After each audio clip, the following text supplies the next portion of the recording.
ఒక్కపారి గట్టిగా ఆనబడిపోతేనే ఆగమాగముంటది పట్నంలా. ఉతారులున్న ఏరియాలకు ఉత్తగానే నీళ్ళు వస్తాయి. డ్రైనేజీలు వంగుడు, రోడ్ల మీద ట్రాఫిక్ జామ్లు అవుడు. ఇక ఊళ్ళల్లా చెరువు కట్టలు దిగి వాగులు వంగి ఆగమాగమైంది. జరంత గెరివిచ్చే వరకు ఇప్పుడిప్పుడే ఓ రేవుకొస్తున్నాయి పల్లెలు. మన తాన్నే కాదుల్లా, ఆంధ్రలా ఇంకింత నష్టమైంది. వానలు తగ్గినా వరదలైతే తగ్గుతలేవు. వరదల కాగమైన ఏలూరు జిల్లాలో ఏరియల్ సర్వే చేసిండు సీఎం చంద్రబాబు సారు. లంక ఊళ్ళన్నిటిని నీళ్లు రౌండప్ చేసినాయి. కొన్ని ఊళ్ళకు పోతానికి తవ్వనే లేదంటే సుడుండ్రిగా తమ్మినేరు, ఉప్పిటేరు, కొల్లేరు పరిస్థితి చూసి మీటింగ్ పెట్టిండు ఆఫీసర్లతోటి. ఏం రంది వాడకుండ్రి, అందరికి ఆసరైతాము, పంట నష్టపోయిన రైతులకు ఎకరానికి 10,000 ఇస్తామన్నాడు. బుడమేరు వాగును కబ్జా చేసినందుకే బెజవాడకు వరదలు వచ్చినాయి. ఒక యుద్ధమే చేశాం అక్కడ.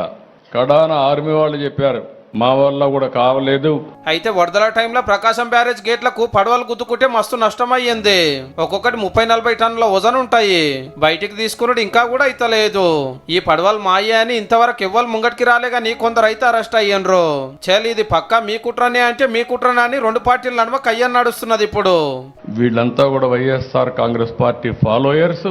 అదే మరిగా ఇదే బోట్లు ఈ దొంగ ఇసుక వ్యాపారాన్ని చేయడానికి వినియోగించిన బోట్లు ఇవన్నీ. ఇసుక దోపిడీలో చంద్రబాబు నాయుడు గారితో కలిసి ఈ బోట్ల ఓనర్లు వీళ్ళందరూ కూడా భాగస్వాములు అయినారు. ఇవాళ రాజకీయం ఎట్లున్నా పబ్లిక్ ఆపదొచ్చిందని అటు అధికార పార్టీలు ఇటు ప్రతిపక్ష పోళ్ళు దినం జనంలా తిరిగి ధైర్యం చెప్పుడైతే మంచిగా ఉంది.